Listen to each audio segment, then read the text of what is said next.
Very good morning. Welcome to Celkon mobile presence business breakfast. ఇక మార్కెట్లు 5వ రోజు కూడా లాభాల్లో ముగిశాయి. నిన్న మధ్యాహ్నం కాస్త నష్టాల్లోకి జారుకుంటాయా అని భయపెట్టినా కూడా తర్వాత మంచి లాభాల్లో ముగిశాయని చెప్పుకోవచ్చు. సెన్సెక్స్ 147 పాయింట్లు అండ్ నిఫ్టీ 33 పాయింట్ల లాభంతో క్లోజ్ అయింది. సో దీంతో 5 రోజుల్లో వరుసగా మార్కెట్లు లాభాలతో క్లోజ్ అయ్యాయని చెప్పుకోవచ్చు. ఇక నిన్న మార్కెట్లో consumer durables, metals top gainers గా నిలబడ్డాయని చెప్పుకోవచ్చు. Consumer durables around 4.3%, metals around more than 2%.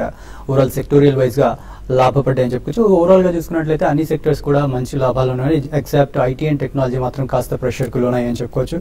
ఇక నిన్న షుగర్ స్టాక్స్ మార్కెట్ లో స్టార్స్ గా నిలబడ్డాయని చెప్పుకోవచ్చు. ఆల్మోస్ట్ త్రివేణి లాంటి స్టాక్స్ అయితే 13.5% లాభాల్లో క్లోజ్ అయ్యాయి. అండ్ రేణుకా షుగర్స్ కూడా అరౌండ్ 13%, బలరాం బజాజ్ హిందుస్థాన్ అరౌండ్ 30%, బలరాం పోర్చీని 8.7%. ఇలా చాలా షుగర్ స్టాక్స్ మంచి లాభాల్లో క్లోజ్ అయ్యని చెప్పుకోవచ్చు. నిన్నటి స్టార్స్ ఇవే అని చెప్పుకోవచ్చు. అలాగే ఇక రాత్రి అమెరికన్ మార్కెట్లు చూసుకున్నట్లయితే స్వల్ప నష్టాల్లో ముగిసాయి. అలాగే ఉదయం ఏషియన్ మార్కెట్స్ నిక్కీ మినహా మిగతా అన్ని కూడా పాజిటివ్ గా ట్రేడ్ అవుతున్నాయి, ఎక్సెప్ట్ నిక్కీ మాత్రం కాస్త నష్టాల్లో ట్రేడ్ అవుతుంది. నిన్న యూరోపియన్ మార్కెట్లు కూడా పాజిటివ్ గానే క్లోజ్ అయ్యాయి.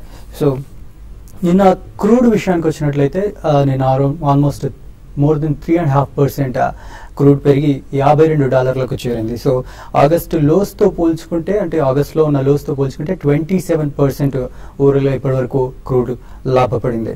అలాగే నిన్న IMF గ్రోత్ కు సంబంధించిన నంబర్స్ ఎక్స్పెక్టేషన్స్ ఇచ్చింది. సో గ్లోబల్ గ్రోత్ ను కూడా కాస్త తగ్గించింది. అరౌండ్ ఇండియా, స్పెషల్లీ ముఖ్యంగా ఇండియా విషయానికి వచ్చినట్లయితే ముఖ్యంగా ఇండియా జీడిపి గ్రోత్ ను 7.5% నుంచి 7.3% కి తగ్గించింది. అలాగే ఓవరాల్ గా 3% నుంచి 3.3% నుంచి 3.1 కి గ్లోబల్ గ్రోత్ ను కూడా తగ్గించింది. సో అన్ని కూడా కాస్త నెమ్మది స్థాయి గ్రోత్ అని చెప్పేసి ఇండికేషన్స్ ఇచ్చింది. సో ఈ నేపథ్యంలో మార్కెట్లు ఎలా ఉంటాయి, అలాగే ఇవాళ మార్కెట్ల పరిస్థితిని ముఖ్యంగా మనకి విశ్లేషించడానికి బాలాగారు అండ్ రాజేంద్ర గారు ఉన్నారు. సో బాలాగారు, నిన్న మార్కెట్లో ఓవరాల్ గా పాజిటివ్ గానే క్లోజ్ అయ్యాయి. బట్ ఇవాళ IMF డేటా విషయానికి వచ్చినట్లయితే ఇండియాను కాస్త తగ్గించింది అండ్ గ్లోబల్ గ్రోత్ ను కూడా కాస్త తగ్గించింది. సో ఈ ఎఫెక్ట్ ఏమైనా ఉంటుందా? డెఫినెట్లీ నో అండి. ఎందుకంటే గతంలో కూడా మనకి ఇటువంటి స్టాటిస్టికల్ రిపోర్ట్స్ అనేవి అట్ రెగ్యులర్ ఇంటర్వెల్స్ వస్తున్నాయి. IMF కానివ్వండి, వరల్డ్ బ్యాంక్ కానివ్వండి, ఇతర వేరే రేటింగ్ ఏజెన్సీస్ కానివ్వండి, వీళ్ళందరూ కూడా మనకి గ్లోబల్ గ్రోత్ డెఫినెట్లీ క్షీణిస్తుంది పోను next 1 or 2 years, especially China or even American markets may not be as bright as thought about అనే వాదన మనకి వినిపిస్తుంది. కానీ I don't think they will have any meaningful impact on Indian markets. Domestic కారణాలే మనకి they will drive the market in future, because we're almost entering into result season from next week and so they will have the major say. మనకి eventually fundamentals will only rule the stock prices అని మనం గతంలో కూడా ఎన్నోసార్లు చెప్పుకుంటున్నాం for a few years. So actually మనకి చూసుకుంటే this is a very crucial time. మనకి సెప్టెంబర్ క్వార్టర్ రిజల్ట్స్ జూన్ కంటే అట్లీస్ట్ ఈవెన్ స్వల్పంగా మెరుగ్గా ఉన్నా కానీ I think going forward interest rates తగ్గుతాయి and all major PSU and public sector and private sector banks కూడా క్రమేణీ వాళ్ళు కొద్దిగా ఇంట్రెస్ట్ రేట్స్ తగ్గిస్తున్నారు. Both deposit and lending rates అనే భావన చాలా స్ట్రాంగ్ గా ఉంది and inflation is completely under control అని మనం చెప్పుకోవచ్చండి. ఈ రెండు చాలా ప్రధానమైన కారణాలు. అండ్ లాస్ట్ 3-6 months లో స్టార్ట్ అయిన ఇన్వెస్ట్మెంట్స్ దాని లాగ్ ఎఫెక్ట్ అనేది మనం చూస్తాం పోను నెక్స్ట్ ప్రాబ్లీ 1 or 2 quarters లో. ఇదే కాకుండా 7th pay commission will anyway materialize in the first quarter of calendar year 2016 అండి. So definitely markets 3 to 6 months ahead of schedule అవన్నీ డిస్కౌంట్ చేసుకుంటాయి. And we're entering into festival season as well as holiday season. So ఇవన్నీ కూడా market కి positive signs ఎక్కువగా సూచిస్తాయి. కాబట్టి I think market లో మేజర్ కరెక్షన్ అనేది ఉండదు. But definitely next few days లో consolidation to stock specific and sector specific action అనేది మనం చాలా ఎక్కువ చూసే అవకాశం కనిపిస్తుంది. సో బాలగారు, ఎఫెక్ట్ ఏం చేయకపోయినా ఒకవేళ ఇండికేషన్ వైజ్ గా చూసుకున్నట్లయితే IMF ఇచ్చిన డేటా ప్రకారం గ్రోత్ ఏమో తగ్గుతుంది, బట్ ఇన్ఫ్లేషన్ కూడా తగ్గుతుందని చెప్పింది. అరౌండ్ 5.9 నుంచి 5.4 కు ఇన్ఫ్లేషన్ వస్తుంది అని చెప్తుంది. ఇది దేన్ని ఇండికేట్ చేస్తుంది? డెఫినెట్లీ ఇంట్రెస్ట్ రేట్స్ తగ్గించడానికి ఇది చాలా దోహదపడుతుందండి. సో గోయింగ్ ఫార్వర్డ్ అంటే మనకి ఫైనాన్షియల్ ఇయర్ ఎండింగ్ 16 లోపల అంటే March, we still have about 5 to 6 months to go. ఇంకొక 25 basis points కట్ లాగా వస్తే మాత్రం definitely it will be taken as a very positive sign. So మనకి interest rate trajectory and the curve అనేది definitely downward ఉంది. కాబట్టి పోను that will also add to corporate profitability. ఎందుకంటే మేజర్ ఇన్ఫ్రాస్ట్రక్చర్ కంపెనీస్ కానీ, రియాలిటీ కానీ, or even heavy manufacturing, power sector కానీ, ఇతరత్ర ఇవన్నీ సెమీ ఇన్ఫ్రాస్ట్రక్చర్ కింద మనం ట్రీట్ చేయొచ్చు. వాళ్ళందరూ కూడా హ్యూజ్ డెడ్ బర్డెన్ తో సతమతం అయిపోతున్నారు. సో వాళ్ళకి కనుక ఒకవేళ ఇంట్రెస్ట్ రేట్స్ తగ్గితే ప్రాఫిటబిలిటీ, కార్పొరేట్ ప్రాఫిటబిలిటీ అనేది హెవీగా పెరుగుతుంది. అండ్ అడిషనల్ ఇన్వెస్ట్మెంట్స్ అనేవి వస్తాయి మనకి. ఎఫ్డిఐ ఎలాగో మనం we're moving all other countries, prime minister గారు వెళ్ళి ప్రతి కంట్రీలో కూడా he's doing the best salesmanship. So ఇవన్నీ కూడా మనకి పాజిటివ్ సైన్స్ లాగానే. ఇన్ఫ్లేషన్ తగ్గితే it's always very good for a country, especially with a country మనకి ఆల్మోస్ట్ 7.5% గ్రోత్ రేట్, అందరూ కూడా ఏకీభవించారు దాంట్లో. 7.5% గ్రోత్ రేట్ ఉన్నప్పుడు probably around 5%, 4 to 5% inflation is always a welcome sign. ఎందుకంటే మనకి గ్రోత్ ఉండి ఒకవేళ ఇన్ఫ్లేషన్ లేదు, డీఫ్లేషన్ ఉందంటే ప్రైసింగ్ పవర్ లేనట్టు కార్పొరేట్ సెక్టర్ కి మనం భావించాలి. సో ఇవన్నీ కూడా మనకి పాజిటివ్ సూచనలే కాబట్టి macro economic fundamentals are shaping up to be extremely positive over the next 2-3 quarters or maybe 1 or 2 years. So మీరు ప్రాఫిటబిలిటీ అన్నారు కాబట్టి నిన్న అరుణ్ జైట్లీ గారు ఒక మాట మాట్లాడుతూ కార్పొరేట్ ట్యాక్స్ కూడా గత వచ్చే 4 ఏళ్లలో 25% కి లిమిట్ చేస్తామన్నారు. సో ఇది ఇప్పుడు కాకపోయినా లాంగ్ టర్మ్ లో ఎలా ఉపయోగపడుతుంది? డెఫినెట్లీ అది లాస్ట్ ఇయర్ బడ్జెట్ లోనే అనౌన్స్ చేశారండి. So we will be on par with many international and other countries. So corporate profitability పెరుగుతుంది, కార్పొరేట్ టాక్సేషన్ పరంగా తగ్గుతుంది. అండ్ ఈ లోపల మనకి నెక్స్ట్ 6 months to 1 year లోపల జిఎస్టీ కూడా రోల్ అవుట్ అయితే ఇవన్నీ కూడా హ్యూజ్లీ పాజిటివ్ సైన్స్ అండి, హ్యూజ్లీ పాజిటివ్ సైన్స్. సో మనకి macro economic fundamentals are all shaping up to be extremely strong. కాబట్టి ఇటువంటి మార్కెట్ లో ఎక్కడన్నా ఒక కరెక్షన్స్ వచ్చినా there can be 5 to 7% corrections, అంటే ఫెరోషియస్ కరెక్షన్స్ ఒక్కొక్కసారి చూస్తాం. రీసెంట్లీ కూడా మనం చూసాం, వెరీ హెవీ కరెక్షన్ చూసాం.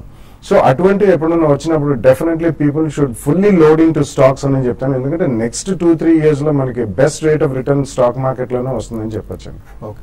సో రాజేంద్ర గారు, నిన్న మార్కెట్ చూసిన తర్వాత మొన్న లాభాలు నిన్న ప్రాఫిట్ బుకింగ్ చేశారు అని అనుకున్నారు, బట్ మధ్యాహ్నం నుంచి కూడా మార్కెట్ పెరిగాయి. సో 8150 పైన మార్కెట్ ట్రేడ్ అవుతుంది. సో దీన్ని టెక్నికల్ ఎలా అనలైజ్ చేస్తారు? ఐ థింక్ గత 5 రోజులుగా చూస్తే కనుక ప్రాబ్లీ మార్కెట్ మనకి అరౌండ్ 7690 నుంచి ఆల్మోస్ట్ 8180 నిన్న హై రావడం చూసాం. అంటే 500 points ఆల్రెడీ మనకి మార్కెట్ పెరగడం చూసాం. సో ప్రాబ్లీ 8180 నిన్నటిది టాప్ అనుకుంటే కనుక మేబీ కొంచెం రిట్రేస్ అయ్యే ఛాన్స్ ఉంది మార్కెట్ లో.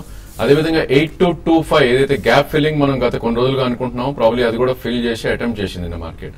సో ఈ నేపథ్యంలో ప్రాబ్లీ మార్కెట్ కనుక కొద్దిగా కరెక్ట్ వస్తే, అంటే జనరలీ 500 points పెరిగినాక maybe 33% first retracement level entry point మనం చూసుకోవచ్చు, విచ్ ఇస్ 8053 గా చెప్పుకోవచ్చు. అదేవిధంగా మార్కెట్ ఇంకొంచెం కరెక్ట్ అవుతే కనుక మేబీ 50% రీట్రేస్మెంట్, అంటే 7930, 7950 ఆ రేంజ్ కూడా రావచ్చు. సో 2 price points తీసుకుని లాంగ్ పొజిషన్స్ తీసుకోమని చెప్తాను. అదేవిధంగా మనకి 7859 అనేది 20-day మూవింగ్ యావరేజ్, అక్కడ ఒక గట్టి సపోర్ట్ తీసుకునే అవకాశం ఉంది. సో ఈ వారం కనుక 8055 అబోవ్ క్లోజ్ అవుతాయి, అంటే ఫ్రైడే క్లోజింగ్ కి 8055 అబోవ్ క్లోజ్ అవుతాయి కనుక ప్రాబ్లీ వీక్లీ చార్ట్స్ లో కూడా బ్రేక్అవుట్ వచ్చినట్టు కనిపిస్తుంది చార్ట్స్ ప్రకారం. సో 8225 క్రాస్ అయినాక మేబీ 8350 to 8500 దాకా వెళ్లే ఛాన్స్ ఉంది. సో స్ట్రిక్ట్లీ స్టాప్ లాస్ పెట్టుకుని మేబీ 7860 స్టాప్ లాస్ పెట్టుకుని 2 price points లో ఎంట్రీగా మనం తీసుకోవచ్చు. అదేవిధంగా బ్యాంక్ నిఫ్టీ చూస్తే కనుక మనకి 17,842 ఏదైతే మనం గ్యాప్ అనుకున్నామో 21st August రోజు, అది నిన్న ఫిల్ చేయడం జరిగింది ఆల్మోస్ట్. సో ప్రాబ్లీ ఇక్కడ నుంచి కొంచెం రిట్రేస్ అయ్యే ఛాన్స్ ఉంది. మనకి bank Nifty 20-day moving average చూస్తే కనుక 16,959 దగ్గర ఉంది. సో ఏమాత్రం బ్యాంక్ నిఫ్టీలో కూడా కరెక్షన్ వచ్చి 300 to 400 points పడితే కనుక లాంగ్ పొజిషన్స్ అటెంప్ట్ చేయొచ్చు with a strict stop loss. Individual stocks చూస్తే కనుక మనం నిన్న చూసాం, ప్రాబ్లీ మిడ్ క్యాప్ ఫార్మాలో చాలా ఇంట్రెస్ట్ కనిపిస్తుంది మార్కెట్ లో, ఎస్పెషలీ గ్రాన్యూల్స్ నిన్న న్యూ లైఫ్ టైమ్ హై రావడం చూసాం. అదేవిధంగా మనకి డిష్మెన్ కూడా ఆల్మోస్ట్ 7 to 8% ముందు రోజు పెరిగినప్పటికీ నిన్న కూడా చాలా స్ట్రాంగ్ గా ట్రేడ్ అవుతుంది చూసాం. అదేవిధంగా జూబ్లియంట్ లైఫ్ సైన్సెస్ నేను ఒక లైఫ్ టైమ్ హై బ్రీచ్ అవడం చూసాం 404 అబోవ్. సో ఇలాంటి స్టాక్స్ మేబీ 10 to 15% కరెక్ట్ అవుతాయి కనుక మేబీ ఇక్కడ నుంచి కూడా వీ కెన్ స్టార్ట్ బయింగ్ 30% ఈ స్టేజ్ లో. మేబీ 10 to 15% పడితే 100% అటెంప్ట్ చేస్తే నెక్స్ట్ 3 to 6 months లో 30 to 40% రిటర్న్ ఇచ్చే ఛాన్స్. ఓకే, కాలర్స్ వెయిట్ చేస్తున్నారు. మన ఫస్ట్ కాలర్ యుఎస్ఏ నుంచి ఉన్నారు, కిరణ్ గారు. హలో హలో కిరణ్ గారు చెప్పండి. గుడ్ మార్నింగ్ అండి. I just wanted to invest in Lanco Infratech. So okay, Lanco. Hello? So what is the future of the stock within Sure. months, like 6 months to 1 year? I just wanted to know the. Okay. Yeah, I think you should completely avoid Andy because these are all completely beaten down stocks. They have lost nearly 95 to 98% of the value from the peak. And recent times lo chusukunte ivanni infrastructure companies, they are only trying to correct the balance sheets by selling the existing assets, non-core assets or even core assets where they cannot run the business. So ఇటువంటి దాంట్లో fundamentals అనేవి ఏముండదు till it really comes back on trail. Maybe it may take a few years also. So till then, this is definitely not a time to invest in companies like Lanco Infra. Next Hyderabad నుంచి శ్రవంతి గారు line లో ఉన్నారు. Hello hello, good morning అండి. Good morning అండి. SKM X present ఉన్న rate లో తీసుకోవచ్చు అంటారండి. పైకోలో అశోక లేలాండ్ హోల్డ్ చేయొచ్చు అంటారా present? Okay, SKM egg products చూస్తే కనుక లాస్ట్ 6 months లోనే మనం 111 నుంచి ఆల్మోస్ట్ 217 దాకా పెరగటం చూసాం. సో ఇలా పెరిగినప్పుడు స్టాక్ మన గత 4 రోజుల్లోనే 140 నుంచి ప్రాబ్లీ 217 దాకా పెరగటం చూసాం. సో ఇలాంటి వాల్యూమ్స్ లో పెరిగినప్పుడు డెఫినెట్లీ కరెక్షన్ అనేది ఉంటుంది. బట్ ఇది new life time high above close అయింది కాబట్టి ఇక్కడ నుంచి కూడా కొద్దిగా పెరిగే ఛాన్స్ ఉంది. సో కరెక్షన్ కోసం వెయిట్ చేయండి. ప్రాబ్లీ 2-day లో ఏదైతే ఉందో 175 and maybe second price point 162 I think we should buy. Strictly ఇలాంటి స్టాక్స్ లో మనం స్టాప్ లాస్ అనేది పెట్టుకోవాలి. 146 మనకి స్టాప్ లాస్ ఉంటుంది ఈ స్టేజ్ లో. అండ్ మార్కెట్ ఏమాత్రం పెరిగి 270, 280 వస్తే కనుక ఎగ్జిట్ తీసుకోవాలి దీంట్లో. Ashok Leyland is a hold అండి ఈ స్టేజ్ లో. ప్రాబ్లీ ఇక్కడ నుంచి ఒక 7 to 10% పడితే you can add more. Maybe 6 months to 1 year లో ఇది డెఫినెట్లీ 115 to 130 మధ్యకి వెళ్ళే ఛాన్స్ ఉంది. ఓకే, సో ఇక్కడ షార్ట్ బ్రేక్ తీసుకుందాం. బ్రేక్ తర్వాత మనీ కాల్స్ అండ్ మెయిల్స్ చూద్దాం.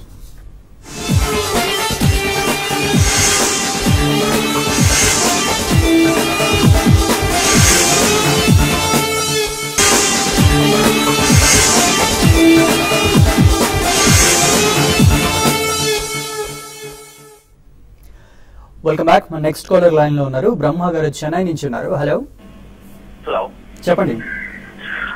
వేదాంత, హెచ్డిఎల్, సుజలాన్ ఎనర్జీ, ఎస్బిఐ ఈ టైంలో తీసుకోవచ్చా అండి? ఈ రేట్ ప్రెసెంట్ రేట్ లో అంటే మీరు ట్రేడింగ్ కోసమా లాంగ్ టర్మ్ ఇన్వెస్ట్మెంట్ కోసమా? Okay, Yeah, not a great idea, Andy. I mean, the choice, I don't think it's such a great choice, you know. Vedanta ganindi, HDL ganindi.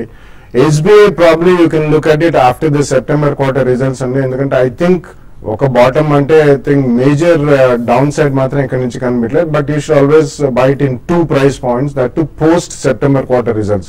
Itaratra veredi Vedanta is into completely commodities company and commodities are cracking the world over, so please avoid that. HDL is a highly speculative share. If you are a trader, you can definitely follow technicals and buy and sell and make some money. Otherwise, avoid it. Vijayawada నుంచి బోస్ గారు line లో ఉన్నారు. Hello Bose గారు. Hello, చెప్పండి. Sir Gujarat NRI coke ఉన్నాయండి, 5 rupees లో by చేసాం. Gujarat NRI coke. Okay okay, Gujarat. ఈ స్టాక్ చూస్తే కనుక టోటలీ డౌన్ ట్రెండ్ లో ఉన్న స్టాక్ అండి. ప్రాబ్లీ ఇది మనకి లాస్ట్ మంత్ లో హిట్ అవుట్ అని చూసాం 2.75 rupees. మీరు 5 rupees లో కొన్నారంటున్నారు కాబట్టి ప్రాబ్లీ మార్కెట్ రికవర్ అయ్యి మనకి 200-day మూవింగ్ యావరేజ్ కూడా 4.50 rupees దగ్గర ఉంది. సో ఇప్పుడు అరౌండ్ 375 ఆ ప్రైస్ ఉంది. సో డెఫినెట్లీ 5 rupees మీ రేట్ వస్తే కనుక ఎగ్జిట్ అవ్వండి. లేదంటే if you want to hold maybe 275 ఏదైతే ప్రీవియస్ లో ఉందో అది స్టాప్ లాస్ పెట్టుకుని హోల్డ్ చేయండి. సో ఇలాంటి స్టాక్స్ ఏవైతే ఉన్నాయో డెడ్ క్యాట్ బౌన్స్ అంటారు జనరలీ. సో ఇవి ఎక్కువ పెరగటం కూడా మనం చూడలేదు గత పుల్ బ్యాక్స్ లో కూడా. సో ప్రాబ్లీ మనకి మార్కెట్స్ చాలా బాగుండి కంపెనీ కొద్దిగా టర్న్ అయినా కూడా 775 to 8 వరకు వచ్చే ఛాన్స్ ఉంది. సో 5 వస్తే ఎగ్జిట్ అవ్వండి, లేదంటే 275 స్టాప్ లాస్ పెట్టుకోండి 7.75 rupees కోసం. ఓకే, గుంటూరు నుంచి వెంకటేశ్వరరావు గారు ఉన్నారు. Hello hello, good morning sir. Good morning అండి. సార్ ఆర్కిడ్ కెమికల్స్ ఈ పొజిషన్ లో తీసుకోవచ్చు సార్ ఇంట్రాడే. ఇంట్రాడే కోసం. ఓకే, డెఫినెట్లీ నో అండి. ప్రాబ్లీ నిన్న మనం కొద్దిగా అప్ మూవ్ రావటం చూసాం 57 నుంచి 59 దాకా. ఇంట్రాడే లో ఐ థింక్ ఇట్లా స్టాక్స్ డెఫినెట్ గా స్టాప్ లాస్ ట్రిగర్ అవుతాయి. So in case you want to buy maybe 58.10 నిన్నటి లో ఏదైతే స్టాప్ లాస్ పెట్టుకుని అటెంప్ట్ చేయొచ్చు. 60.25 క్లోజ్ అయింది. అదేవిధంగా 63-63.40 వస్తే కనుక ఎగ్జిట్ అవ్వండి. ఓకే, మెయిల్ చూద్దాం. హుస్సేన్ గారు మెయిల్ చూశారు. ఆయన డిఎల్ఎఫ్ అక్టోబర్ ఫ్యూచర్స్ 140లో తీసుకున్నారట. సో 7 rupees 15 ప్రస్తుతం 5 rupees 70 దగ్గర ట్రేడ్ అవుతుంది. ఏం చేయమంటారు? ఐ థింక్ మీరు కాల్ ఆప్షన్ తీసుకున్నట్టున్నారండి. ప్రాబ్లీ 135 అబోవ్ ఉంది ఇప్పుడు ప్రైస్. సో 140 కాబట్టి I think you can hold. Probably దీన్ని మనకి 200-day మూవింగ్ యావరేజ్ అనేది 132 దగ్గర ఉంది. సో మార్కెట్ కరెక్ట్ అవుతే కనుక ఇది డెఫినెట్లీ 126 దాకా కూడా వచ్చే ఛాన్స్ ఉంటుంది 20-day moving average short term లో. సో 126 కింద క్లోజ్ అవుతే కనుక మీ కాల్ ఆప్షన్ ఎగ్జిట్ అవ్వండి. Otherwise you can hold maybe October futures అంటున్నారు కాబట్టి మంత్ ఎండ్ కి అరౌండ్ 145 to 150 దాకా వచ్చే ఛాన్స్ ఉంది. శ్రీనివాస్ గారు మెయిల్ చేశారు, మదర్సన్ సుమి, ఆమ్టెక్ ఆటో ఈ మధ్యన బాగా న్యూస్ లో ఉన్న ఈ రెండు స్టాక్స్ బాగా పడ్డాయి కదా, 3 years లాంగ్ టర్మ్ కోసం తీసుకోవచ్చని అడుగుతున్నారు. Not a great idea అండి. Motherson Sumi probably yes, but not immediately. But Amtech Auto I think totally avoid అండి. That complete group is undergoing a heavy restructuring and a huge debt burden తో కూరుకుపోయిన group. Complete group shares I think you should avoid currently. Gopal గారు mail చేశారు, Maruti Suzuki అనే 3400 లో long term కోసం తీసుకున్నారట, so ఇంకా కిందికి వెళ్తుందా అని అడుగుతున్నారు. కాన్స్ అండి, డెఫినెట్లీ వెళ్లే ఛాన్స్ ఉంది. రీసెంట్లీ మేనేజ్మెంట్ వాళ్ళు గైడెన్స్ కూడా it's going to be good అని ఇచ్చారు. And new kind of showrooms Nexa కూడా ఓపెన్ చేస్తున్నారు. బట్ చిన్న చిన్న ఒడిదుడుకులు మార్కెట్ లో వచ్చినా, ఆటోమొబైల్ రంగంలో వచ్చినా there can be some downside also. But మీరు 2-3 year వ్యూ ఉంటే మాత్రం డెఫినెట్లీ హోల్డ్ చేయమని చెప్తాను. ఇందిరా గారు మెయిల్ చేశారు, ఇంట్రాడేల కోసం కమన్స్ ఇండియా అడుగుతున్నారు, అలాగే యాక్జో నోబెల్ లాంగ్ టర్మ్ కోసం తీసుకోవచ్చా అని అడుగుతున్నారు. Yeah, AkzoNobel long term I think it's a good buy and Dulux Paints, they are one of the leaders among the top 3 companies in terms of paints. Manakunna 3 to 5 companies, they are one of the top 5 paint companies. So and it's a very good company, it's a Dutch company and multinational company. So maybe 2 price points you can buy it with a long term view. I think intraday కోసం Cummins లాంటి stocks avoid చేయాలండి. దీనిలో volumes చూస్తే కనుక చాలా thin volumes ఉంటాయి, maybe 1.5-2 lakhs కన్నా ఎక్కువ. సో ఇంట్రాడేకి మనకి హై లిక్విడ్ ఉన్న స్టాక్ ఎవరైతే పార్టిసిపేషన్ ఆల్ ఓవర్ ఇండియా ఉంటుందో అలాంటివి చూస్ చేసుకోవాలి. కమిన్స్ కంప్లీట్లీ ఇంట్రాడేకి అవాయిడ్ చేయండి. ఓకే, రవి గారు ఆయన స్టాక్స్ పంపించారు. జీవీకే పవర్ లో 27% లాస్ లో ఉన్నారట, టీవీఎస్ మోటార్స్ లో 15%, టాటా స్పాంజ్ లో 18%, కావేరీ సీడ్స్ లో 11%, ఎస్బీఐ లో 8% లాస్ లో ఉన్నారు. ఏం చేయాలని అడుగుతున్నారు. Yeah, I think Tata Sponge, GVK, ఇటువంటివి I don't think they are stocks to still be invested అండి. ఏదైనా చిన్న స్పర్ట్ వచ్చినా కానీ I think you should book your loss and come out of those stocks.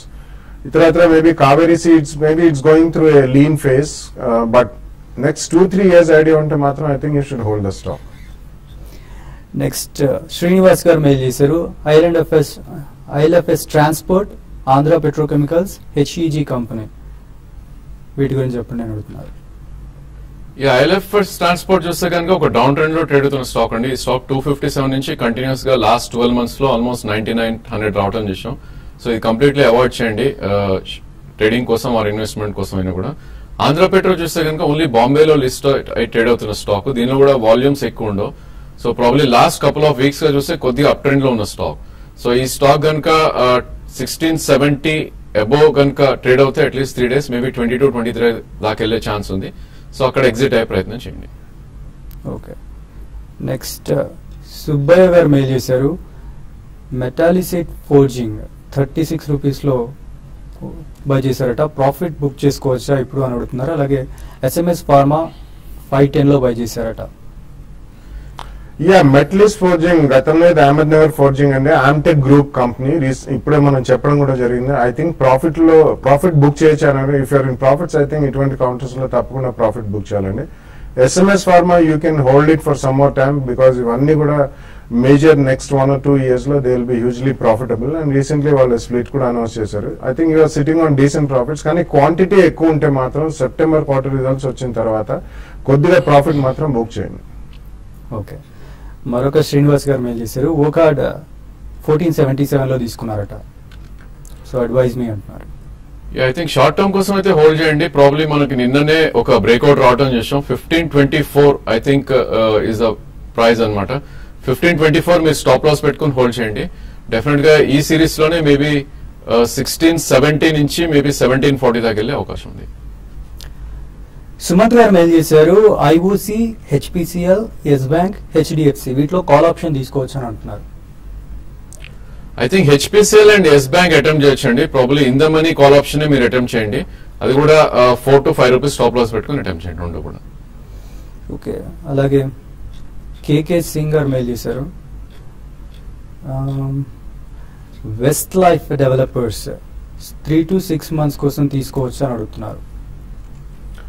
3 to 6 months is a very short span of time, and Westlife Developers is actually the franchisee holder of McDonald's in India, and it's one of the biggest, QSR segment antam manu, quick service restaurant. But recently, until last year, we have seen a huge upside and downside, endukante koddiga management reaching itvantivanni jariginayi. But if you have a 2-year view, I think you can buy it in 2 price points. So Rajendra గారు, Asian positive గానే ఉన్నా, Asian markets SGX Nifty almost flat గానే ఉంది. So ఇవాళ ఇంట్రాడేలో ఎలా ఉంటుంది markets? I think already గత 5 రోజులుగా మనం 500 పాయింట్స్ పెరగడం చేసాం. సో మైనర్ కరెక్షన్ కోసం వెయిట్ చేయాలి. ఈ టైంలో direct long positions it's not good. So definitely market correct అయ్యి 70-80 పాయింట్స్ కరెక్ట్ అయ్యి 80-30, 80-40 వస్తే కనుక లాంగ్స్ అటెంప్ట్ చేయొచ్చు విత్ 8008 స్టాప్ లాస్. అదేవిధంగా నిన్నటి హై 8180 అబోవ్ కనుక at least half an hour trade అవుతే కనుక అక్కడ కూడా లాంగ్ పొజిషన్స్ తీసుకోవచ్చు with 8150 as stop loss, maybe for the target of 80-40. Thank you very much. ఇది ఇవాల్టి Celkon mobile presence business breakfast.